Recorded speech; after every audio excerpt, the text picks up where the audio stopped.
Hello, ladies and gentlemen. Welcome to this podcast about the rise of Japan and the Meiji Restoration. Please take some notes on this as you would in class, and so let's begin. So if you recall, in the 1600s, Japanese rulers had expelled Europeans from their land and forbade any Japanese from leaving their country. Only one Dutch ship a year was allowed to visit the port of Nagasaki. And so for 200 years, the Tokugawa shoguns were strong enough to enforce this policy of isolation. For the most part, they had a very strong central government. They had a good economy, solid class structure and order, with the samurai on top, the peasants beneath them, and merchants at the bottom. And during these 200 years of peace under the Tokugawa shoguns, commerce and trade had expanded in Japan. As a result, however, merchants became much more wealthier than the samurai, and these merchants also resented their low social status. In return, discontented samurai also were not happy about the situation. So for the most part, you have merchants who are rich are upset about their low social standing, while you have many samurai who are high in the social ladder, yet found themselves pretty poor and unable to live the lifestyles that they wanted to. Okay, so for the most part, you have people in Japan who are not happy about the current situation, and the samurai especially felt that the shogun had kept them down and basically are not allowing them to rise up or live the good life that they once did. And so talk was amongst the samurai that we need to get rid of the shogun one way or another. And talk increased dramatically in the 1850s when foreigners appeared on Japanese shore. Now, what we have here in 1853 is a very famous visit by an American admiral by the name of, or actually Commodore Matthew Perry. Not the same guy from Friends, the actor, but Commodore Matthew Perry from the United States arrives in a very menacing steamboat, as you see here on the left side. This steamboat, as interpreted by a Japanese artist, obviously is a caricature of it with flaming fire busting out from each side, which is really kind of cannon fire, smoke billowing from the top, which is the smokestack, a huge water wheel that's spinning it around. Needless to say, the Japanese were very shocked when Matthew Perry appeared on their shores. And when Matthew Perry came there, he came to open up Japan to the rest of the world. And for the most part, that's what he does. Matthew Perry was able to get the Japanese to realize, hey, you guys are a little bit behind the rest of us here. You're not going to be able to compete economically or militarily with this industrialized world. If you don't change your act soon, bad things will be coming. And the U.S. is here as a friend to help. So as a result of that, the Japanese are more or less, because of this awesome display of force, forced to open their ports and to create diplomatic and commercial exchange with the Americans in a treaty called the Treaty of Kanagawa in 1854. And other treaties would follow, giving other capitulations to the Europeans as well as Americans in the future. And for Japanese who are proud about Japan, this didn't quite sit very well with them. And so in 1867, Japanese nationalists felt that the foreign influence had grown too much in the past 13 years. And so samurai within Japan organized a revolt in order to restore the emperor to power. And the emperor was, at the time, was named Musashito. And Musashito was about 15 years old. They said, you are the emperor, we're with you. And the samurai clans banded together and they overthrew their shogun. As a result of that, they moved the new capital for the emperor back to Tokyo, which already was the capital of the shoguns. However, the emperor was stuck in Kyoto, and now has come to Tokyo. And the title of Meiji, which was adopted by the young Musashito, is the title called the Enlightened Rule. And these new nationalists are seeking to restore Japan to a greatness that existed once before. And so hence the Meiji Restoration really focused on a couple things.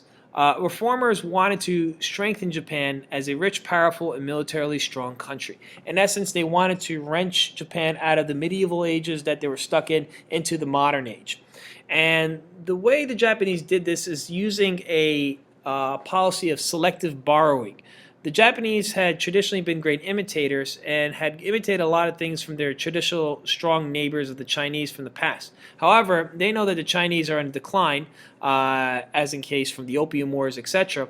And so the Japanese are now looking to the Western powers, European powers, even the Americans, and sent out many, you could say, missionaries or people on studying missions to go to Japan, leave Japan, go to these countries, and learn the Western ways. And then they came back to Japan and would implement whatever they wanted. So in essence, the Japanese would selectively borrow. That's a key word. They would selectively borrow from other countries and implement those things into Japan. So as a result, the Japanese, under the Meiji, would institute a series of reforms. Reforms that would change the political landscape of Japan. It would change the social landscape as well as the economic landscape. And so what I could do right now is to think about those top reforms, and you did these in your study questions. So take out those study questions for a few minutes, review it, and go over to and try to remind yourselves what exactly were those political and social and economic reforms that the Meiji instituted. Go ahead, pause the video now, please. And when you unpause it, I'll start talking again. Okay, so you've now unpaused the video, hopefully.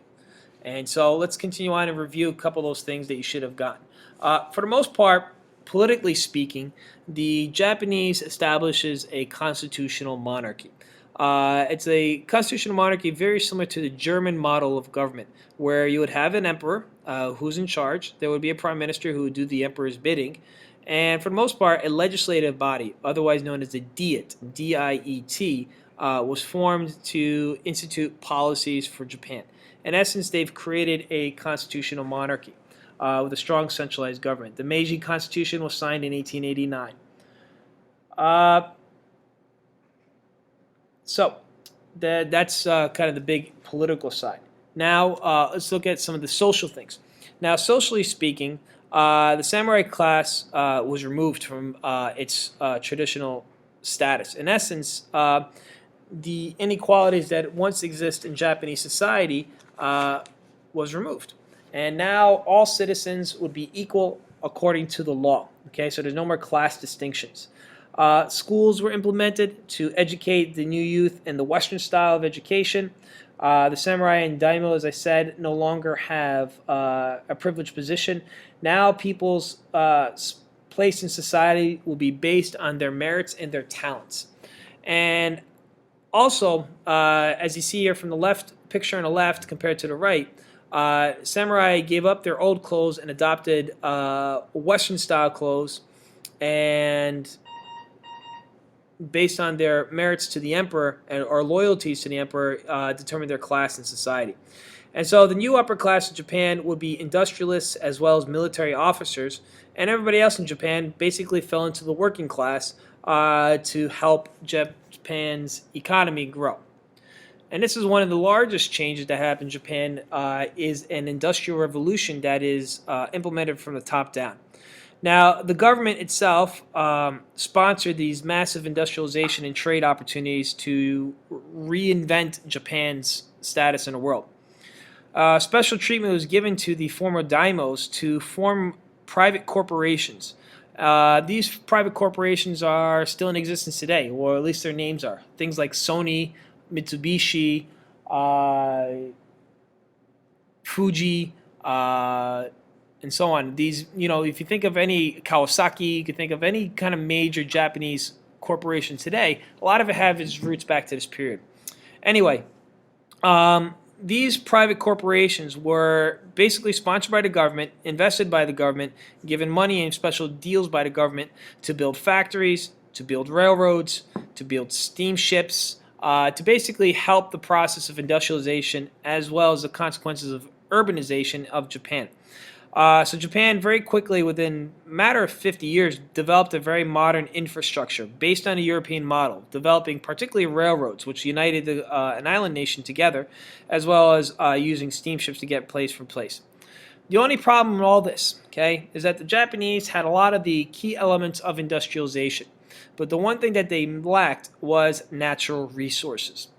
They had very limited supplies of coal, very limited supplies of iron, and especially in the late 19th century, very limited supplies of oil.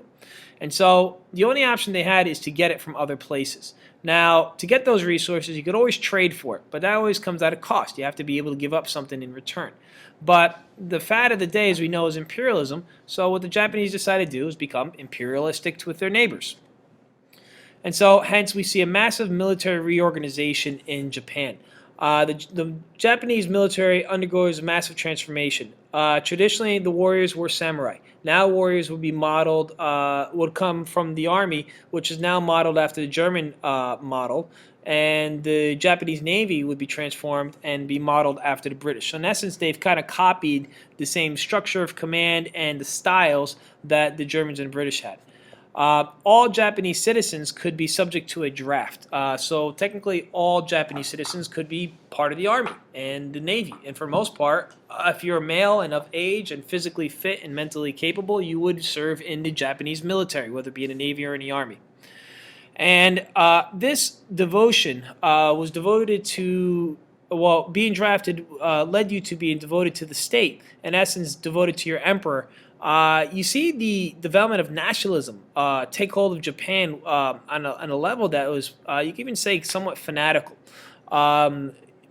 They become passionately devoted to their country, much like other European peoples did. And since the Japanese always had this sense of uniqueness, they transposed that idea into their military also. And so starting in 1894, the Japanese started their policy of imperialism. And the first example is a war that they fought against the Chinese, called the Sino-Japanese War, a war in which the Japanese were very successful and were able to get some nice capitulations and treaties with the Chinese, giving them the Japanese now a sphere of influence in China. However, the war which really shocked the world was a Russo-Japanese war, where the Japanese and the Russians fought a war with each other over basically as dominance in East Asia. Since the Russians thought they were big boys in a block and the Japanese and new kids on a block, the Russians wanted to teach the Japanese a lesson. However, the Japanese did so by destroying 2 Russian fleets. And the Russians definitely were embarrassed by this and could not believe that this tiny island nation of Japan had just whooped them. The Japanese would continue to go on later on. They would move into Korea and overtake it in 1905 and 1910. And so if you look at the map here, all these things tend to be pretty important because what does Korea have? What does China have? Even Manchuria have? All that stuff is natural resources, particularly coal, which became very important for the Japanese economy. And so the Japanese win mainly because of their modern army, strong navy, and their devoted, disciplined soldiers. In essence, they had a modern military modeled after the Europeans, much over the advantage over the Chinese, as well as the Koreans, as well as the Russians themselves. And as a result, they gained Taiwan, they gained Korea, they gained rights in Manchuria. They got this for all the resources, coal, iron, oil, all to help Japanese industry. Now, the one thing, too, which gives Japanese imperialism a bad name is that, you take the good, you take the bad. There you go. The Japanese are imperialists like the others. They treated the people that they conquered pretty poorly. And we're talking about poor levels, not so extreme like Leopold in the Congo, but it's pretty bad. And when we talk about coming of the Second World War, we'll see how bad which we're talking about. Now, let's wrap up the Meiji success. Overall, the Meiji dynasty is a remarkable transformation. In a matter of 50 years, Japan goes from an isolated country to becoming really a world power. And one of the reasons why they do this is because Japan is an extremely homogeneous society. What we mean by that is the Japanese have a common culture, a language, and a strong sense of nationalism. In essence, everybody was pretty much on board with the project of the Meiji government of modernizing the nation. The second thing is that they resisted foreign rule. Unlike, say, the Chinese, their neighbors, the Japanese were able to keep Europeans and other peoples out. Granted, the Americans got a nice treaty to open them up, Japan, to trade, but for the most part, once the Meiji dynasty establishes rule, they forcefully kind of dictated their own terms in dealing with other nations as opposed to other nations like Europeans and Americans dictating the terms to them. The Japanese economy booms tremendously in this period. A tremendous economic growth of becoming industrialized. Unemployment hits all-time lows. People's status in life is improving. Majority of the population, which tend to be in the peasantry, saw their lives get better. Samurai now found ways to get rich. Overall, it's good for everybody in Japanese society. Japan also expands into an empire. They become imperialistic. And all this forces Westerners to really take notice about Japan, about the rise of the Japanese empire in the East. And in essence, the Japanese did a tremendous job of borrowing ideas from the West. And in a matter of 50 years, like I said, by 1900, after 1853, when Commodore Perry first comes, say by 1903, 1904, 50 years, Japan goes from basically being in the backwaters of the world to being definitely a world leader. So this concludes our podcast. If you feel like it, you can always go back and look over stuff. And hopefully you got some good notes here. And if you got any questions, please see me. And stuff like this will be on a test. And good night and good luck. Thank you.